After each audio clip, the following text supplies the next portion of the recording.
नमस्कार, आपका अखबार के YouTube चैनल पर आपका स्वागत है। मैं हूं प्रदीप सिंह। कर्नाटक के एक शहर में बिजली के तार से ऊपर एक पुतला लटकाकर उसको फांसी दी गई और वो पुतला था नुपुर शर्मा का। ये दृश्य देखकर आपको कुछ याद आएगा। आपको याद आएगा अफ़गानिस्तान, आपको याद आएगा तालिबान, जब उन्होंने लोगों को मारकर क्रेन से लटका दिया था। हेलीकॉप्टर से भी लटकाने का दृश्य देखा होगा। ये पुतला है। अगर ये सिलसिला नहीं रुका तो किसी दिन मानव शरीर होगा। किसका होगा? हमारा, आपका, किसका? कोई नहीं जानता। ये जो लोग कर रहे हैं, जो सर तन से जुदा की का नारा लगा रहे हैं, जो देश के अलग अलग शहरों में जुमे की नमाज से निकलकर पथराव कर रहे हैं, पुलिस पर हमला कर रहे हैं, पुलिस की गाड़ियां जला रहे हैं, ये खूनी भेड़िए हैं।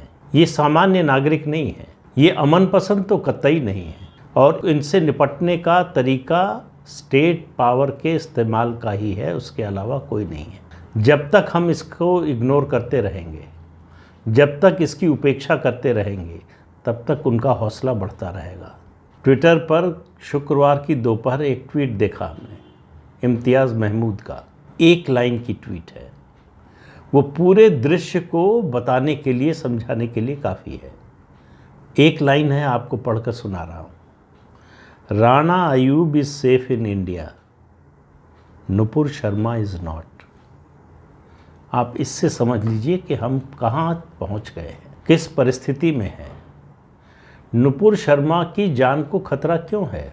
उन्होंने टेलीविज़न पर उकसाए जाने पर एक बयान दिया जिसकी तथ्यात्मक पुष्टि करने को वो तैयार है। उसके बावजूद उनकी पार्टी ने उनसे नाता तोड़ लिया, उनको सस्पेंड कर दिया, उनको प्रवक्ता पद से हटा दिया गया, उनको पार्टी से सस्पेंड कर दिया गया। उन्होंने माफ़ी मांग ली सार्वजनिक रूप से। उसके बाद उनके खिलाफ FIR हो गई, पुलिस जांच कर रही है। लेकिन भीड़ को अपना न्याय चाहिए। भीड़ चाहती है कि नुपुर शर्मा को उनके हवाले कर दिया जाए। ये संविधान को मानने वाले ऐसी मांग नहीं कर सकते।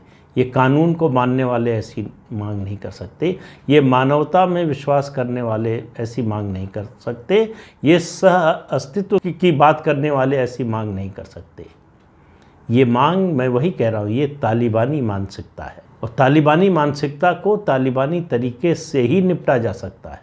आज जो परिस्थिति बन गई है, आप याद कीजिए, आज से 3 साल पहले 2019 में पालघर का 2 साधुओं, निहत्थे बुजुर्ग साधुओं को जिस तरह से मारा गया घेर कर, पुलिस की मौजूदगी में उनमें से एक साधु हाथ जोड़कर पुलिस से विनती कर रहे थे, मुस्कुराने की भी कोशिश कर रहे थे, खून बह रहा था सर से, इस उम्मीद में कि ये खाकी वर्दी में जो लोग खड़े हैं ये रक्षक है हमारे, ये सरकार है हमारी।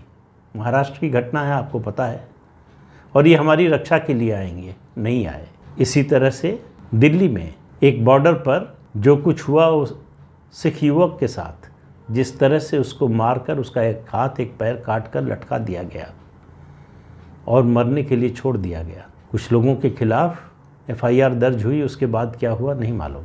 ऐसी करतूतों को, ऐसी घटनाओं को जब हम नज़रअंदाज करते हैं, जब उनको गंभीरता से नहीं लेते जितनी गंभीरता से लिया जाना चाहिए, तो ये भीड़ का तांडव देखते हैं। ये जो कुछ हो रहा है ये भीड़ का तांडव है और इनको उसी तरह से ट्रीट किया जाना चाहिए। मैं बार बार कह रहा हूँ, चाणक्य ने कहा था दुश्मन को एक मौका देना चाहिए, दोस्त को 2 मौके देने चाहिए। और अगर आप ट्रेटर को, देशद्रोही को मौका देते हैं तो ये आप अपने साथ विश्वासघात कर रहे हैं। आपका पतन होना तय है। तो ट्रेटर्स को कभी माफ़ नहीं करना चाहिए, कोई मौका नहीं देना चाहिए। जो लोग देश की प्रतिष्ठा से सांप्रदायिक सौहार्द को बिगाड़ने के लिए, जो लोग समाज में हिंसा फैलाने के लिए उसका काम कर रहे हैं, उनको माफ़ नहीं किया जाना चाहिए। जो प्रयागराज में हुआ है शुक्रवार को, देश के कई हिस्सों में हुआ है, प्रयागराज में जिस तरह से हुआ है, वहाँ ADG ने ये कहा है कि इसमें वामपंथी संगठनों का हाथ है। कानपुर में जो हुआ उसमें PFI का कनेक्शन निकला है। कानपुर में जो हुआ और उससे पहले जो घटनाएं हो रही हैं उनमें विदेशी फंडिंग का मामला आ रहा है। तो ये मैं आपसे कह रहा हूँ, ये इस मुद्दे का, ये जो हिंसा का खेल चल रहा है, उपद्रव चल रहा है, इसका मोहम्मद साहब की बेअदबी से कोई लेना देना नहीं है। वो एक बहाना था। आप बताइए कि बेअदबी का एहसास आपको होने में 7 दिन लग गए। 27 तारीख को, 27 मई को, 27 मई को ये बयान आता है और 3 जून को कानपुर में होती है हिंसा, जब प्रधानमंत्री, राष्ट्रपति, मुख्यमंत्री और राज्यपाल वहाँ शहर में मौजूद होते हैं। वो दिन क्यों चुना जाता है? उस बयान के बाद वो जुम्मे का पहला दिन था, पहला जुम्मा था। कानपुर के अलावा कहीं कोई हिंसा नहीं हुई। शुक्रवार को दूसरा जुम्मा था। देश के कई हिस्सों में हिंसा हुई। तो बाकी जगह जहाँ दूसरे शुक्रवार को, दूसरे जुम्मे के दिन हिंसा हुई, उन लोगों को बेअदबी का अंदाज़ा तो 15 दिन तक नहीं चला। बात बेअदबी की है ही नहीं। उनको हिंसा करने का बहाना चाहिए, क्योंकि वो हिंसा के अलावा कुछ जानते नहीं हैं। और नुपुर शर्मा के खिलाफ जिस तरह के बयान आ रहे हैं, जिस तरह की शब्दावली का इस्तेमाल हो रहा है, इन सब लोगों के खिलाफ आतंकवाद की धाराओं में, यूएपीए के तहत या किसी और कानून के तहत तुरंत और फौरी कार्रवाई होनी चाहिए। इनके खिलाफ, इनकी गिरफ्तारी और इनके खिलाफ एक्शन तुरंत होना चाहिए। ये रुकेगा नहीं। तो ये एक बात तो इन घटनाओं ने साबित कर दी है कि 8 साल से प्रधानमंत्री नरेंद्र मोदी सबका विकास, सबका साथ और सबका विश्वास की बात कर रहे थे, तो सबका विश्वास तो नहीं है। जिनका विश्वास जीतने की कोशिश कर रहे थे, उनका विश्वास मुझे नहीं लगता कि कभी जीत पाएंगे। और ये उम्मीद छोड़ देनी चाहिए कि सबका विश्वास जीत सकते हैं। और ये मैं बात आज की घटनाओं के आधार पर नहीं कह रहा हूँ, पिछले कुछ दिनों की या पिछले कुछ सालों की या पिछले 8 साल की घटनाओं के आधार पर नहीं कह रहा हूँ। ये बात मैं कह रहा हूँ गुरुदेव रविंद्रनाथ टैगोर के कथन के आधार पर। उन्होंने कहा, दुनिया में 2 धर्म ऐसे हैं जिनकी बाकी सभी धर्मों से दुश्मनी है, और ये हैं इस्लाम और क्रिश्चियनिटी। ये सिर्फ इस बात से संतुष्ट नहीं होते कि अपने धर्म का पालन कर रहे हैं, उसमें कोई बाधा नहीं आ रही है, उसमें कोई दिक्कत नहीं आ रही है। ये बाकी सभी धर्मों को नष्ट कर देना चाहते हैं।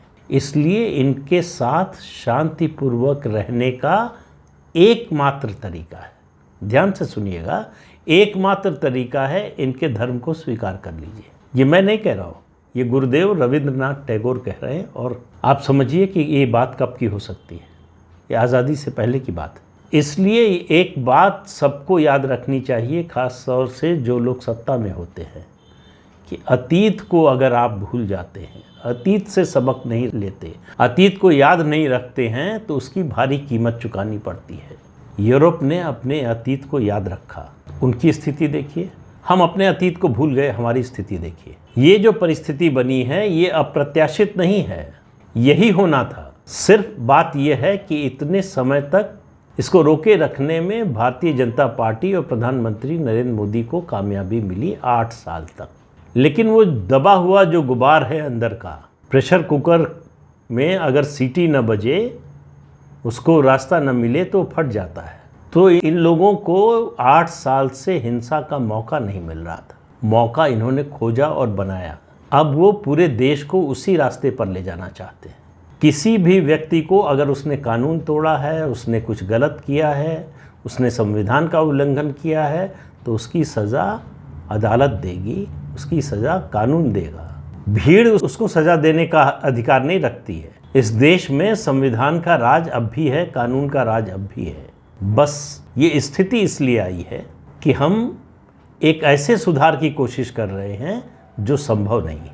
दुष्यंत कुमार का एक शेर है, मूरत संवारने में बिगड़ती चली गई, पहले से हो गया है जहां और भी खराब। ये जो मूरत संवारने की कोशिश हुई, ये जो शांतिपूर्ण सह अस्तित्व की कोशिश हुई, वो नाकाम होती हुई दिख रही है।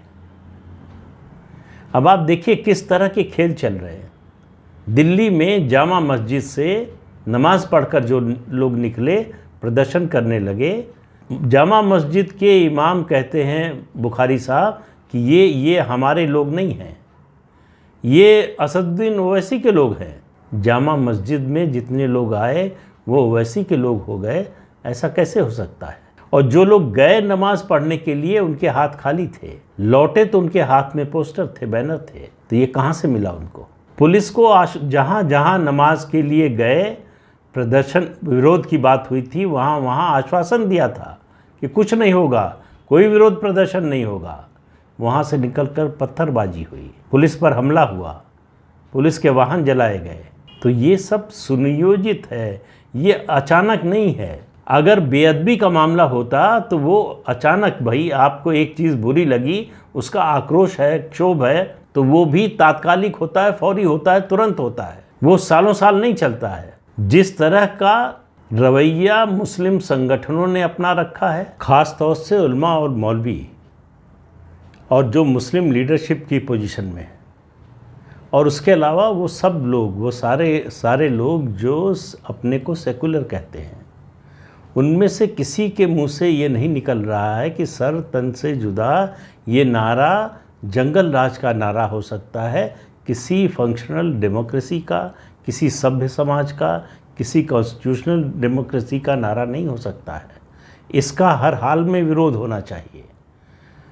जो भी इस तरह का नारा लगाता है उसके खिलाफ सख्ती से पेश आना चाहिए।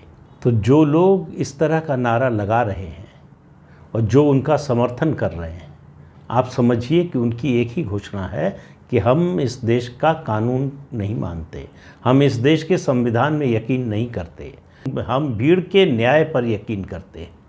भीड़ तय करेगी किसको क्या सज़ा मिलनी है, इस देश की अदालत नहीं तय करेगी। मुझे लगता है कि ये बिल्कुल सही समय है जब अदालतों को, ख़ास तौर से हाई कोर्ट या सुप्रीम कोर्ट को स्वतः संज्ञान लेकर इस बारे में कोई कार्रवाई करनी चाहिए। सरकार को निर्देश देना हो, जांच एजेंसी, पुलिस को, सिक्योरिटी फोर्सेस को, जिसको भी निर्देश देना हो कि इस तरह की बात करने वालों के लिए डेमोक्रेसी में कोई जगह नहीं है। जो हिंसा के जरिए अपनी बात मनवाना चाहते हैं वो आतंकवादी हैं, वो माओवादी हैं, वो नक्सली हैं, और उनके साथ वही व्यवहार होना चाहिए जो आतंकवादियों के साथ, माओवादियों के साथ होता है। जब तक ये मैसेज नहीं जाएगा, जब तक कानून का डर इनके मन में नहीं होगा, तब तक इस तरह की धमकियां, इस तरह के प्रदर्शन, इस तरह के उपद्रव, इस तरह की हिंसा होती रहेगी। कार्रवाई ऐसी होनी चाहिए कि नुपुर शर्मा अपने को इस देश में सुरक्षित महसूस करें। आप कल्पना कीजिए उनके और उनके परिवार की मानसिक यंत्रणा की, किस दौर से वो लोग गुजर रहे होंगे। तो ऐसा समय नहीं आना चाहिए जब किसी भी नुपुर शर्मा को इस दौर से गुजरना पड़े। और अगर अभी नहीं चेते तो आने वाले समय में आपको संभलने का भी मौका नहीं मिलेगा। तो इस अंक में इतना ही, अगले अंक में फिर मिलेंगे किसी नए मुद्दे के साथ। तब तक के लिए इजाज़त दीजिए, नमस्कार। आपसे अनुरोध है कि ये चैनल देखिए, शेयर कीजिए, लाइक कीजिए और सब्सक्राइब ज़रूर कीजिए। नमस्कार।